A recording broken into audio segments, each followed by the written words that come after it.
Michael, welcome to the podcast. I'm super excited to work with you today, man. For people who aren't familiar with you and all the amazing stuff you're doing in the space, especially around BFR, would you mind filling them in a little bit about who you are and all that you got going on, man? Yeah, much appreciated, Dan. Thank you for having me. My name is Dr. Mike MacPherson. Done quite a few things leading up to this. Was an educator, worked in the operating room as a sports med surgical consultant.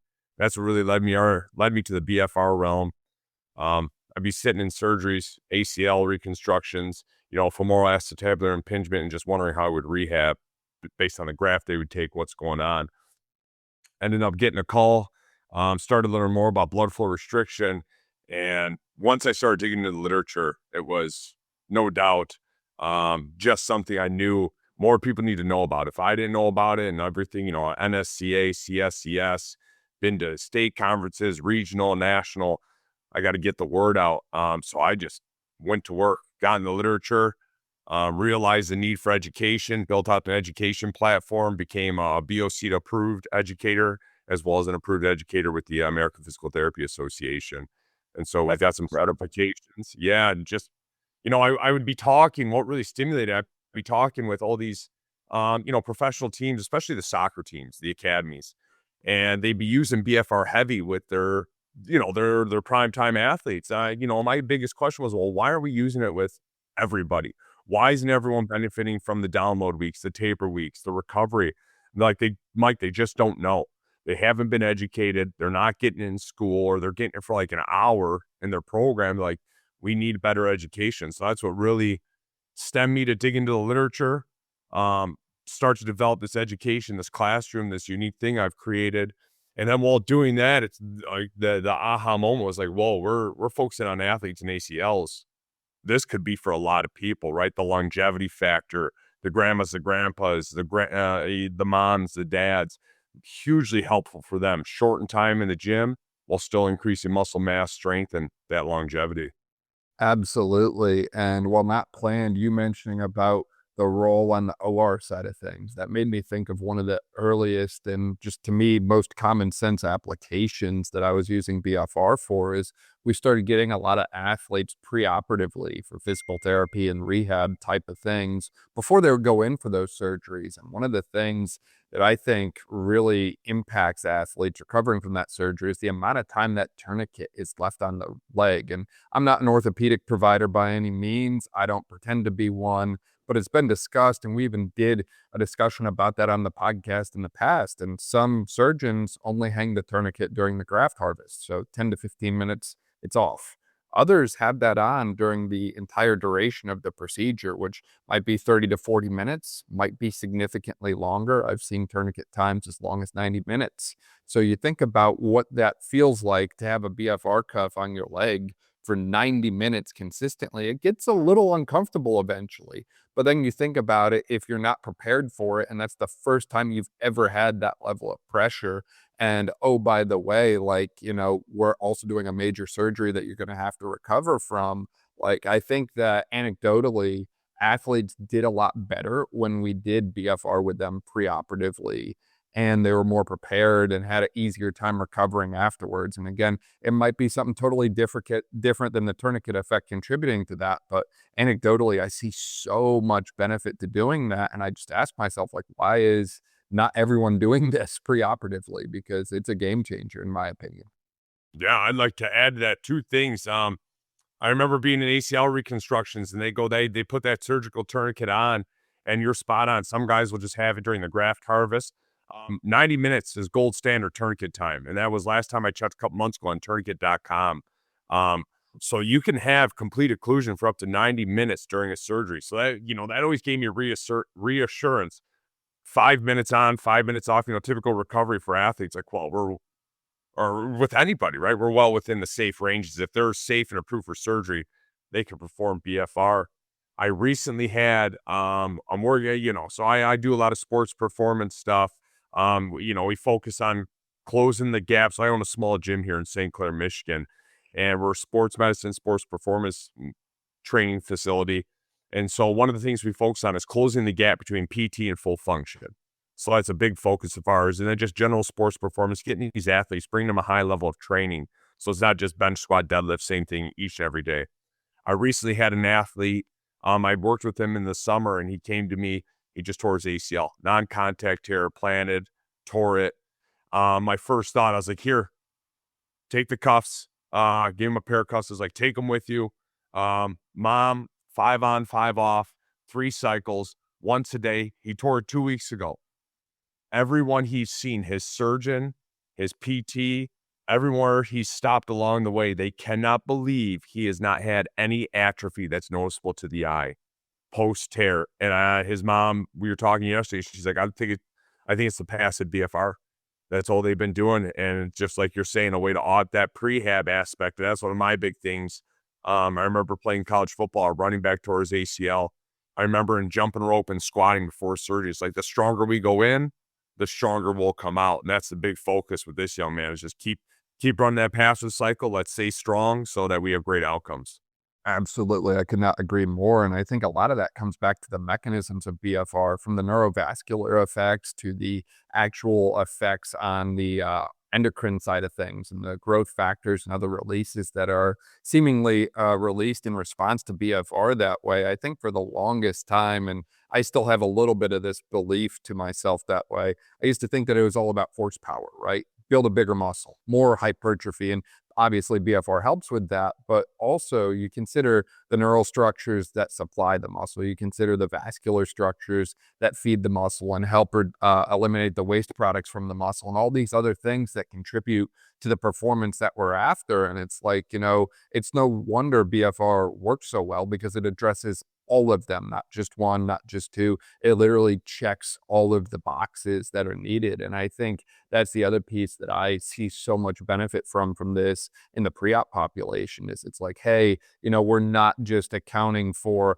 the occlusion effect in the surgery. We're not just accounting for the atrophy effect following injury. It's like we're checking all those boxes and then some, all in one intervention that you can do, like you said, at home. I think the direct to consumer market for BFR cuffs is exploding right now, and for good reason, because the stuff freaking works. And it's like, if this is as effective as it is, and it's natural, by the way, this is not something that's going to harm you to the level of PEDs or that sort of thing.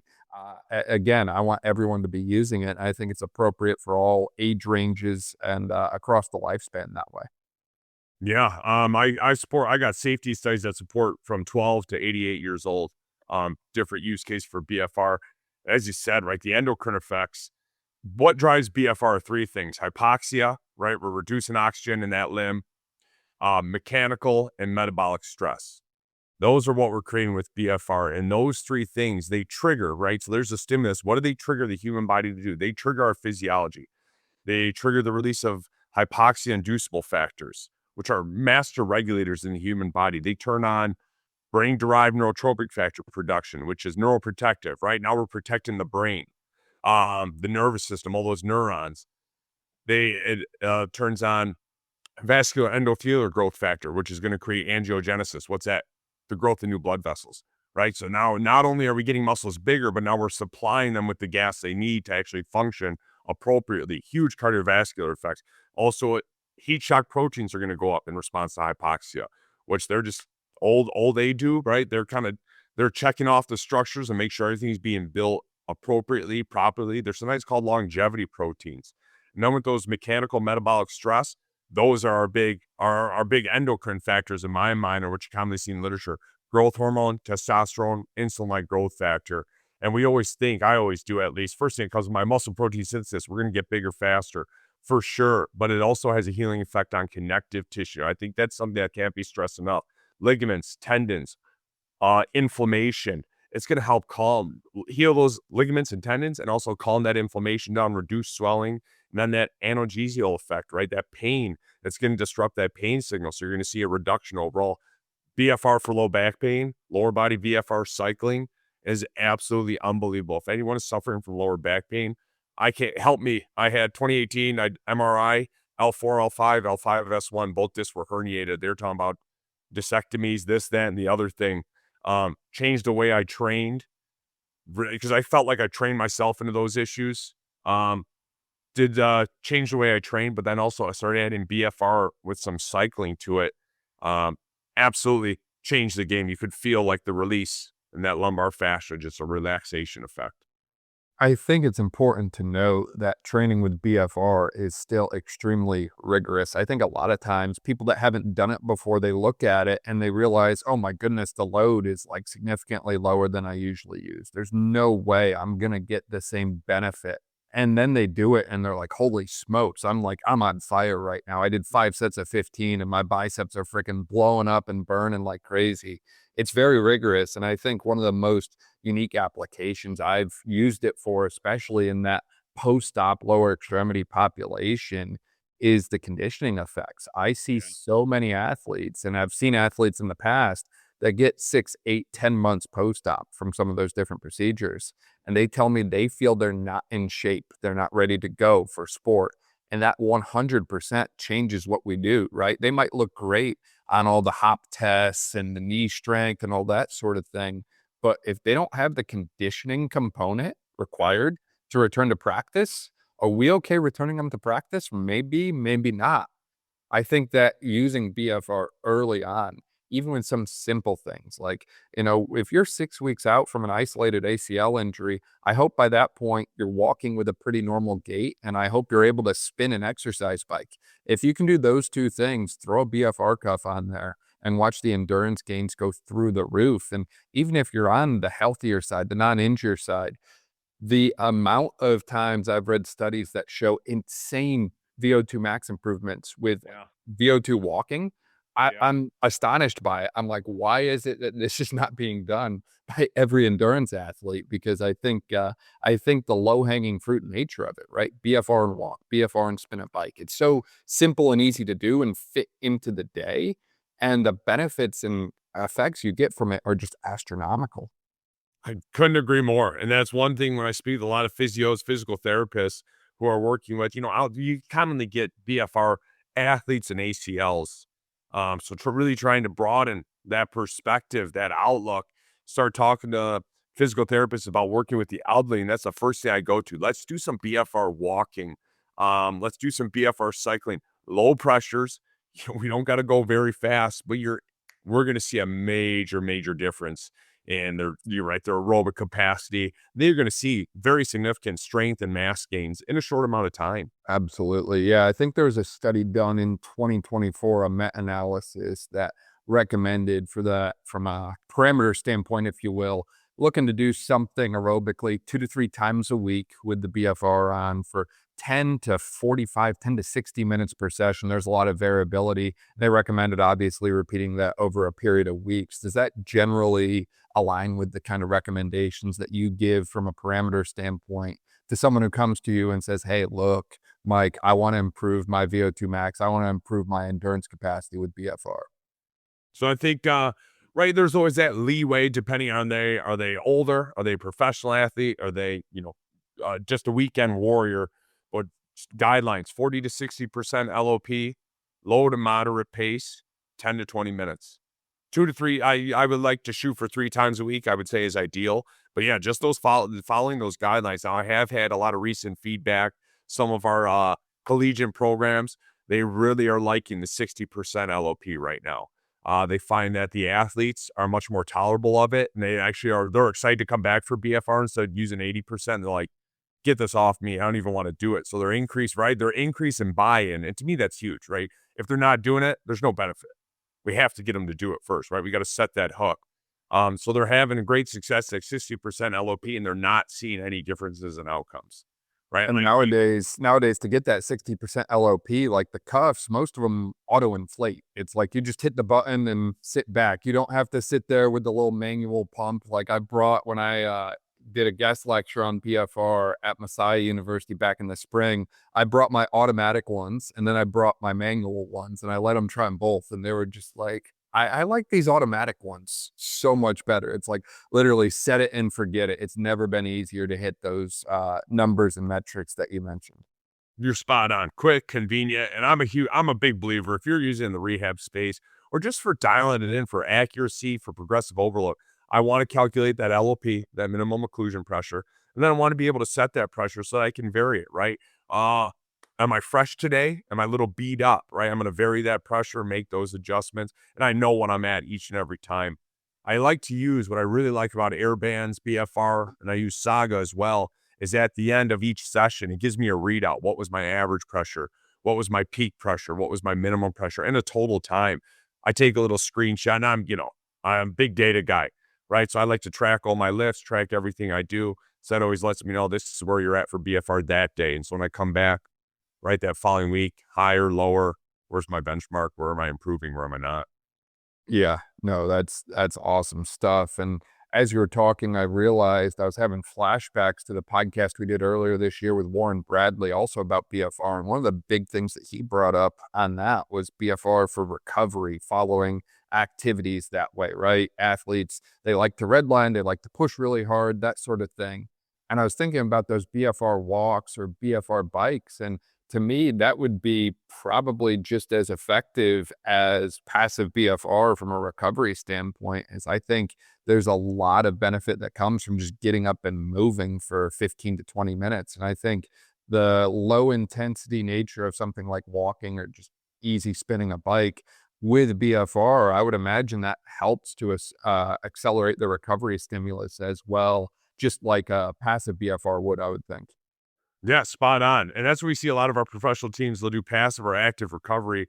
We talked about it earlier, right? The three driving stimulus: hypoxia, mechanical, metabolic stress. When we're doing completely passive BFR, we want those higher levels of occlusion. We need them because that's how we're going to create that hypoxia, that mechanical, that metabolic stress. That's why you see so often 100% LOP with those high level athletes. If you're doing active BFR, right, active recovery on a bike or a walk, we can bring those pressures down because we have the exercise. We're not relying on just occlusion. We have that exercise to help create that hypoxia, mechanical, and metabolic stress. Absolutely, and I realize so far we've kind of talked about BFR in relation to a lot of the lower extremity types of things, which that's personally where my practice mostly focuses on: hips, knees, ankles, and I think, for a lot of the field sport athletes, those are the things they hear about the most, but obviously there's the overhead athlete population as well, from your swimmers to your tennis athletes, pickleball to a certain extent, baseball, softball, all these different sports that also could benefit strongly from BFR. It's just, it looks a little different, I'll say, because it's arm instead of leg. Do any of your parameters from a conditioning standpoint change if we're talking about using BFR in the upper extremity compared to the lower extremity? Maybe like some kind of like upper extremity bike or something like battle ropes or something like that. Maybe this is the athlete that's, a week out from their ACL injury. They can't do anything with their legs conditioning wise yet, but hey, we want to get some kind of conditioning stimulus in using the arms. Yeah, absolutely. Have seen it. So BFR is systemic, as you know. So we'll see even people with upper body injuries, they'll still do a little lower body BFR. However, that upper body BFR, one of the biggest things I think people are missing, if you got tightness in the shoulder, the upper back, the traps, upper body BFR does absolute wonders for releasing those muscles and calming them down, improving that mobility. I had a wheelchair bound PT. I was at a sports medicine clinic at Denver, and he told me that they put him on opioids. They put him on quite a few different prescriptions in an effort, he tried all these different modalities to try and relieve some of his head and neck pain. And he told me that upper body BFR was the only thing that ever got rid of it. That to me is I've hung on. I mean, that was years ago, and it's like that really resonates. So I always recommend that. Um, Upper body wise, because we're a little bit leaner, it's still generally, you'll see it 40 to 60%, 40 to 80%, but most people are living between that 40 to 60% range. If they tolerate BFR really well, like I'll take myself up to 80% on the upper body because I do it all the time. But for more often than not, most people, 40 to 60% range for the upper body, they're going to get everything they need. They're going to get a great pump, and it's going to be a little more comfortable for them in the long run.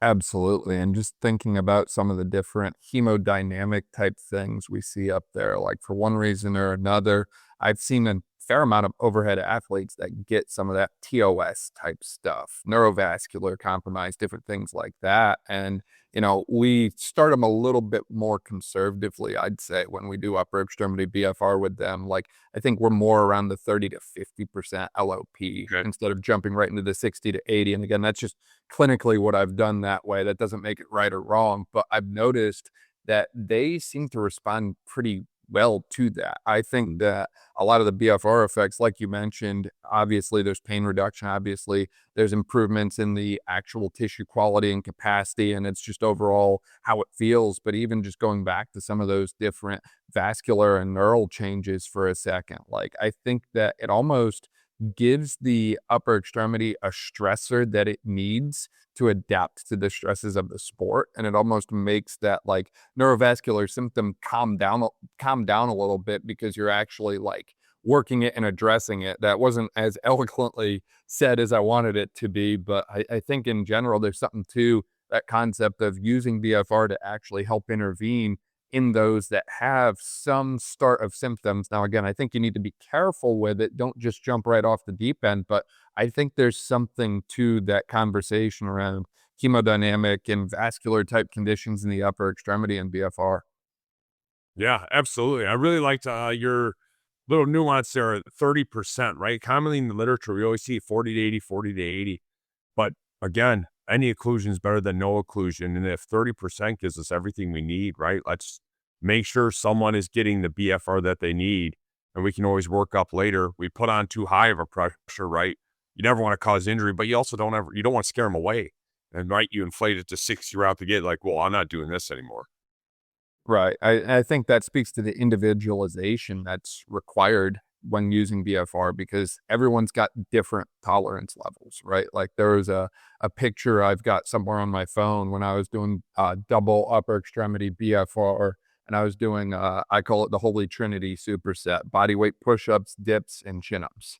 And doing those three, like my arms eventually started to look like Barney because they were so purple.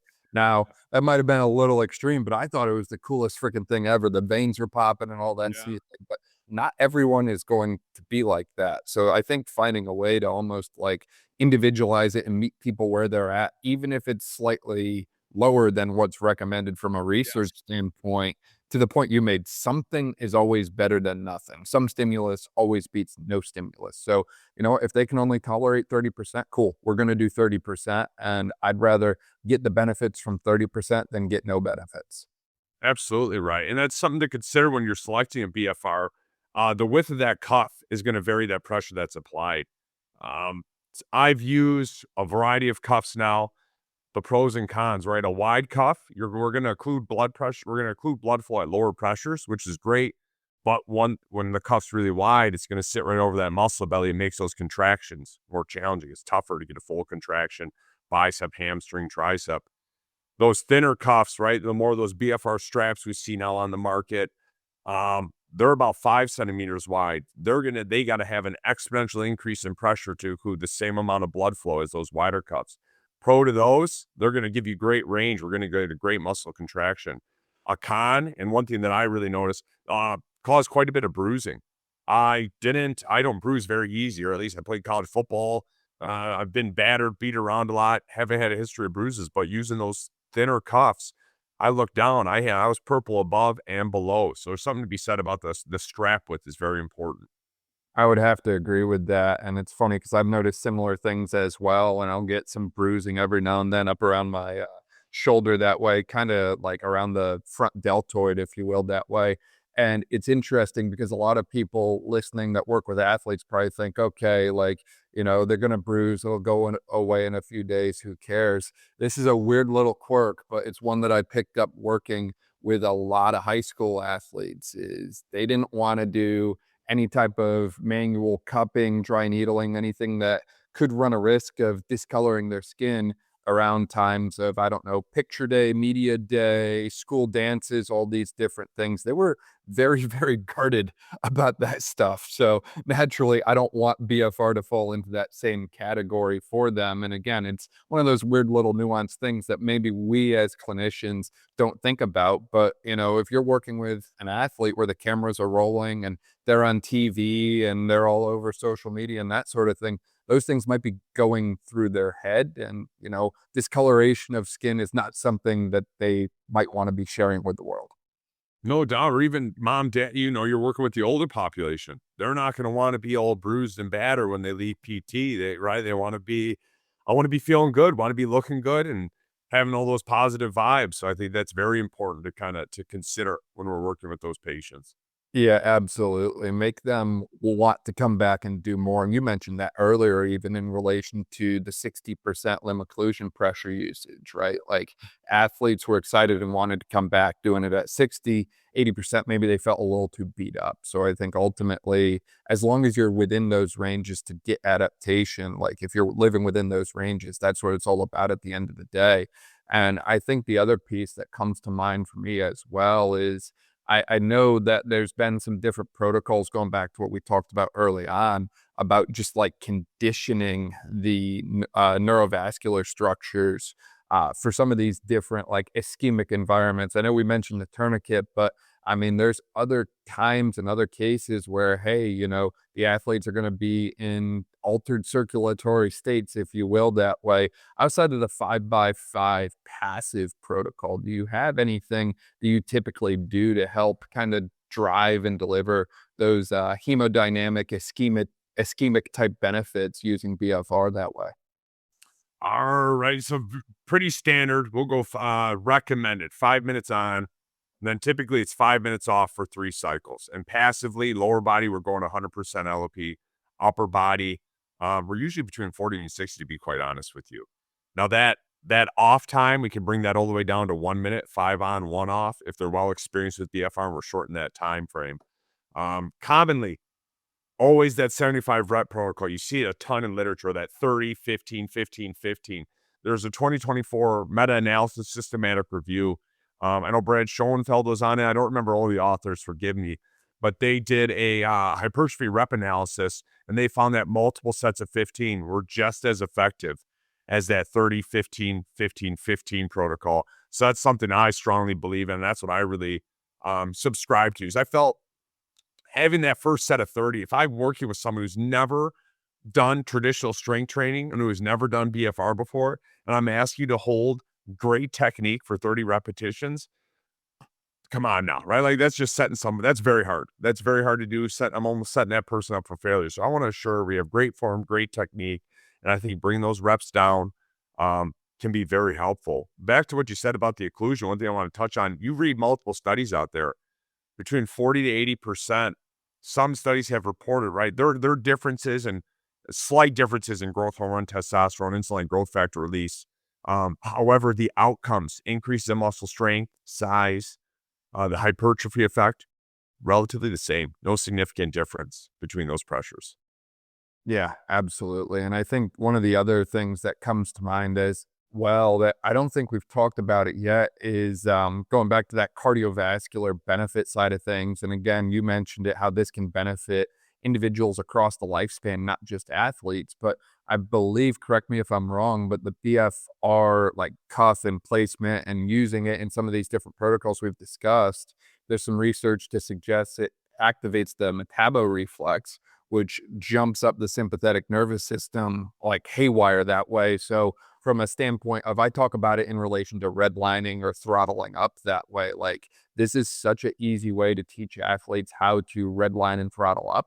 But at the same time, you can use it in passive ways to also teach them how to throttle down, if you will. And I think that there's some kind of lost art in being able to have that metabolic flexibility of going to an absolute red line from a heart rate standpoint to going all the way down to a super low and slow rest standpoint. And I think that applies to individuals across the lifespan, not just athletes, but you look at the stats around cardiovascular disease, and obviously whatever we've been doing to help address that is not working as the numbers continue to rise. And I just can't help but wonder if there's potentially some kind of application for this and with that outside of just the conditioning stuff that we've discussed so far. Yeah, I think sorry, I had a timer going off. I had to adjust for that. I think you're spot on. The cardiovascular effect. I just posted a study on LinkedIn today, like a little quick review, a little summary. Cardiovascular effect in older adult population. I think that's what BFR walking does. Something so simple, so unstressful, so to speak, but it really just, it makes it, and I mean, it stresses the system out by changing the way that oxygen is flowing into the limb. You're making that far more stressful to that lower body. So you're not doing very hard work, but the body's perceiving it as this incredible intensity, so it responds appropriately. And I think we have some people now, there's studies that are coming out that are using high intensity training with BFR. And I think that's where you can kind of see like that red line effect, where they're going to be right there. Maybe they're squatting heavy 5x5, and they're actually going to put the BFR during the rest period. And so they're really taking it to the limit. Now we have that maximum effort 5x5 higher, 80, 70, 90% range of our 1RM. And then when we come off that rest, instead of just being able to fully recover, we're putting on the cuffs and we're occluding. So now you have that. We're really challenging the system in that regards, while still getting that heavy stimulus for the CNS. Do you ever occlude all 4 limbs simultaneously, or you just leave it to 1 or 2? Always 1 or 2. No recommendation. I always want to. It's either on 1 or 2 legs, right? It's always that most proximal portion of the limb, right? So even if I'm working my elbow or my wrist, I'm always going to put it as high in that arm as possible. And it's always going to be 1 or 2 arms, never arms and legs at the same time. Right. Now, what do you feel like has been one of the more or most unique applications of BFR that you've seen that way, whether that's yourself or someone that you're working with that way? Any kind of unique cases or unique uses that you've seen that you're like, I never would have thought of that? Yeah. So BFR walking, recently had a football. Speaking with a football athletic trainer, and he does a lot with BFR. He does some really interesting stuff. So I love to pick his brain. I had some guys who've had hand surgery, so they can't sweat, or they do not want them sweating right now. So doing a lot of BFR walking or just some light load stuff with them. But I thought that was a nice little answer to can't sweat. Passive recovery on the lower body post concussion, right? So BFR boosts brain-derived neurotropic factor, and we know that lactate, which used to be like the devil, Satan over here, now is, we know that it's being shuttled to the brain, and the heart will use lactate in certain instances as fuel. And so post-concussion, they're finding, right? It's not a published study. This is anecdotally, but there are multiple universities now, different programs, pro sports teams. They're using passive BFR on the lower body post-concussion. They're finding that the results, they're testing better, sooner, faster. Yeah, no, that makes a lot of sense when you break it down like that. And I think it comes back to knowing the underlying physiology and knowing how you intervene with exercise and modalities to have a positive impact. And I think a lot of times we forget about that. And I'm guilty of that to a certain extent myself, right? Like you listen to some of these different things when you're in your undergrad physiology lectures, and you listen to, the Bohr effect and all these different like oxygen hemoglobin dissociation curve. And you're like, when am I ever going to use this? And then you come full circle as a clinician or a coach, and you're like, you know what? This is actually really important. And I should go back and brush up on it a little bit. But I think the more you understand the physiology, like I don't want to use the term biohack, but I'm going to use the term biohack. Like you're able to almost like hack it from an interventional standpoint and intervene with things to drive the physiology changes that are needed to promote healing to any one of the countless different injuries we see. Because athletic injuries and even injuries in the older adult population are not getting simpler, right? I had a athlete last year. Unfortunately, we couldn't use BFR with him due to the surgery site in nature, but he had bilateral adductor repairs at the same time.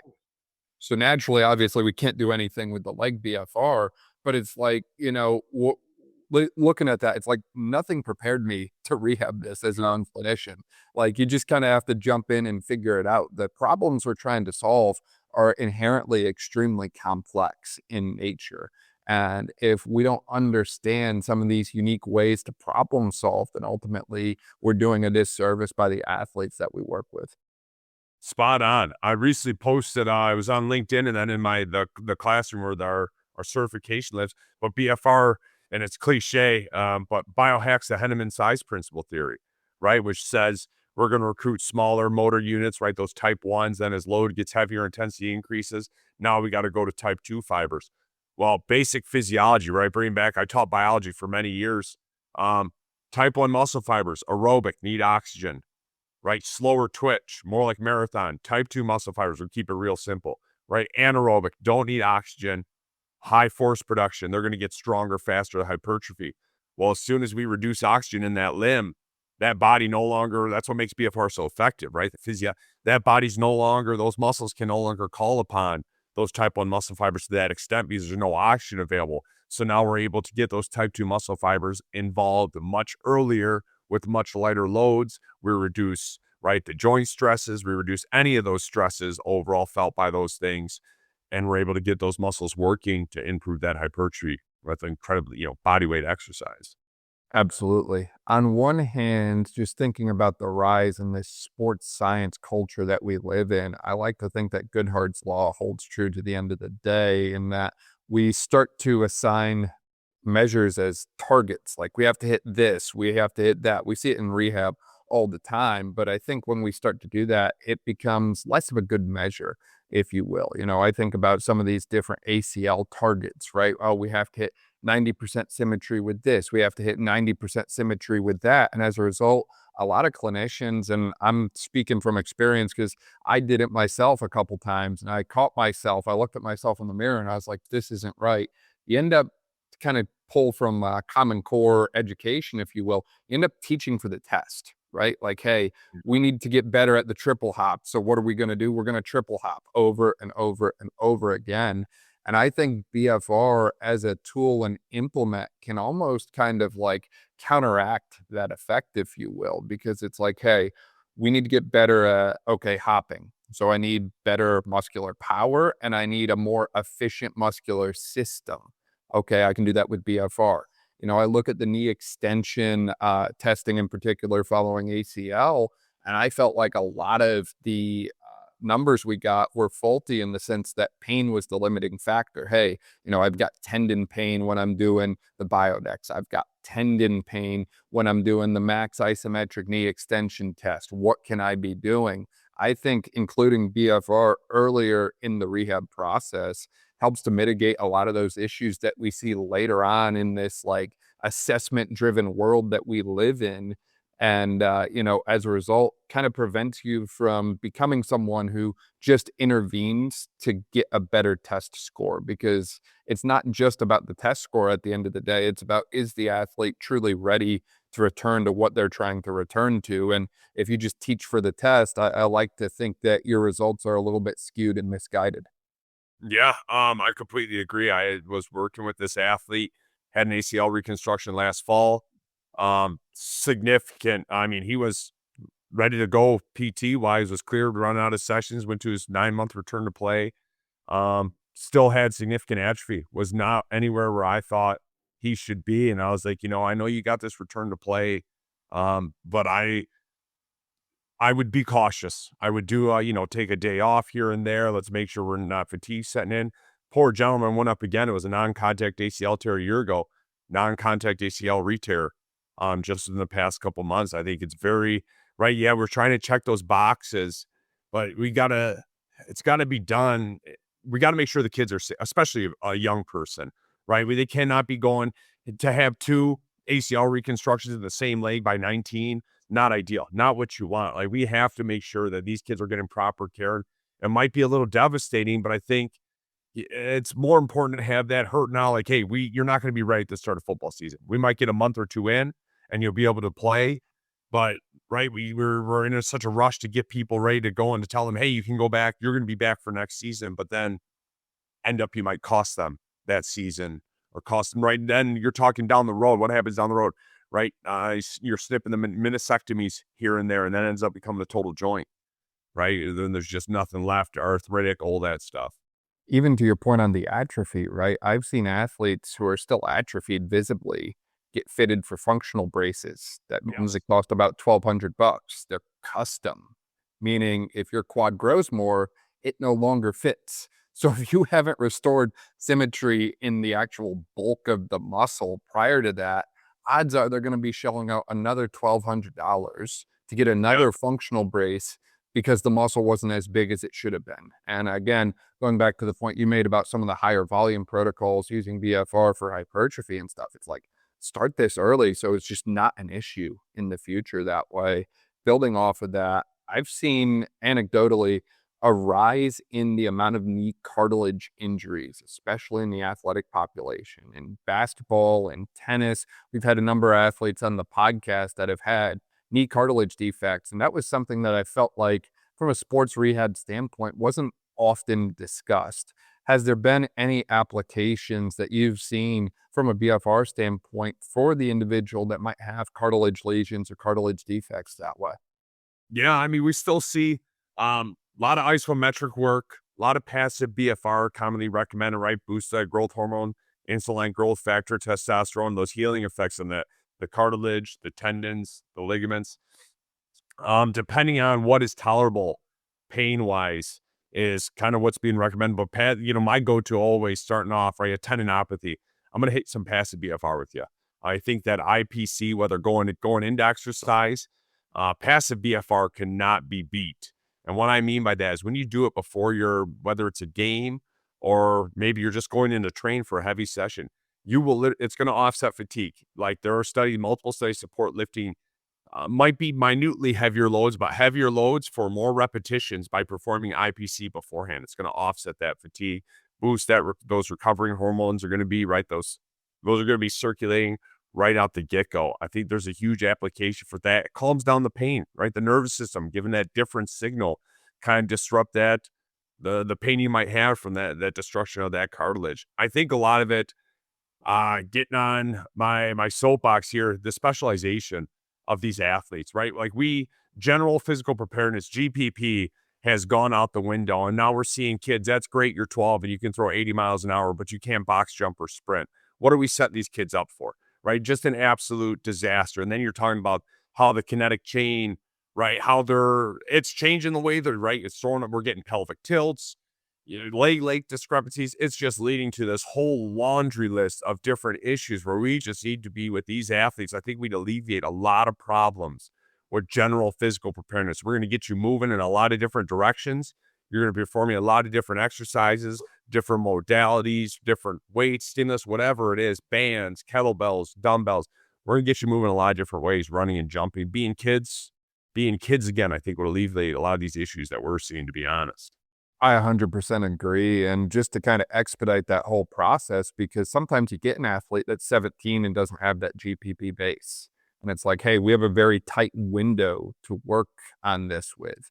One of the things that was shared in a past podcast was a 1x20, one set of 20 reps, just a ton of different exercises. Like, hey, we're going to do 3 different lunge variations. We're going to do 3 different squat variations, one set each, just a way to try and get them moving in a lot of different ways. And I just couldn't help but think as you were talking, if the athlete has their own set of BFR cuffs, whether they buy them purchasely, rent them from a clinic, whatever it is that way, they're able to do something like that 1x20 realistically every day. If you do low load BFR, one set of 20 of a bunch of different body weight movements, to me, that's not going to put them at risk of overtraining or overreaching or anything like that. It's a pretty low stimulus. In fact, it might even help them from a recovery standpoint. But the overall movement variability and the expansion of the movement vocabulary that you get from that is well worth the 10 minutes that it takes to do 6 or 8 different body weight exercises, one set of 20 every single day. It's just, to me, it's low hanging fruit. And it's like, just grab it and apply it, because that's only going to help your athletes. Yeah, completely agree. That's a great point, right? Got I'm all saying, right? One day we're doing upper body, one day we're doing lower body. We're just doing a bunch of lunges, right? Forward lunge, backward lunge, lateral, curtsy, challenge those hips, that low back, those glutes, spot on. I think that would be hugely helpful. So if you are an athlete, and while you can, a lot of them now, you use HSA, FSA funds to purchase your cuffs, which is very helpful to most people, some of those pre-tax dollars. But now you don't need all that expensive weight. You don't need all the expensive weights. You don't need a bench or a squat rack in your garage. Let's just if you need it, a dumbbell, get one of your 1-gallon milk jugs, fill it full of sand. You put on an upper body BFR cuff, you're going to get more than enough stimulus to get some muscle growth, lifting just things around the house. Absolutely. Michael, I feel like we can probably talk about BFR and the seemingly endless applications of it all day long that way, man. Is there anything we missed as we were discussing today, or anything else you wanted to share? No, we touched on a lot of it, right? The strength training, the aerobic, the passive BFR. I think when I speak with a lot of our older populations. And just so this is floating out there in the ether, right? The mitigating fall risk, the improving balance with blood flow restriction. We got individuals suffering from sarcopenia who can't put on muscle mass. BFR is an answer. Type 2 diabetics, BFR is going to help, right? Not only put on muscle mass, but it's going to give that glucose somewhere to go. It's going to get forced into those muscle cells. So a huge, huge benefit to those people out there. If they would just could get their hands on just some education, some information, we could help out a tremendous number of people. Building off of that for a second, one of those, again, going back to that term that I just love, biohacks. I've seen a lot of biohackers, if you will, promote exercise, something light right before or right after a meal, maybe like a walk or something. Yeah. Is there anything about the use of BFR timing wise, right before or right after a meal to help change that blood sugar response and so on from eating that way? I would most definitely, and I do it, and I really enjoy it, is if I'm not too tired, right? We got youth sports, so sometimes we're eating dinner at 8, 9 o'clock. But after dinner, I like to put on the cuffs and go, I'm only, maybe 10 minutes, a 10-minute walk. But, you get that occlusion, it basically you're squeezing everything out of that muscle cell, right? And then that occlusion of that cuff comes off, and it's like a sponge, and it's just going to suck up all of that glucose, all that nutrition that you just put in the bloodstream from all that food you're digesting. So a BFR walk post meal, absolutely. Even just the cognitive benefits alone from that, because I know a lot of people tell me, especially after lunch, that little glucose crash that they get in the afternoon just crushes them. Excuse me. And I couldn't help but think, like, man, like that could be a potential, again, little hack to mitigate that. I love that. Michael, for people who want to find out more about you, keep up to date with all the stuff that you're doing in the space, obviously check out your course and that sort of thing. Where can they find you at? Yeah, so website's clinicalbfr.com. You can find me on Instagram, clinicalbfr. Our sports performance facility is Great Lakes Sports Medicine and Performance. We're located in St. Clair, Michigan. And then on LinkedIn, you can search me, Dr. Michael MacPherson. I post BFR or just type in blood flow restriction hashtag, and I'm sure you'll see me somewhere. I post breakdown summaries of articles every day and everything I can find just to put more information out there to help people.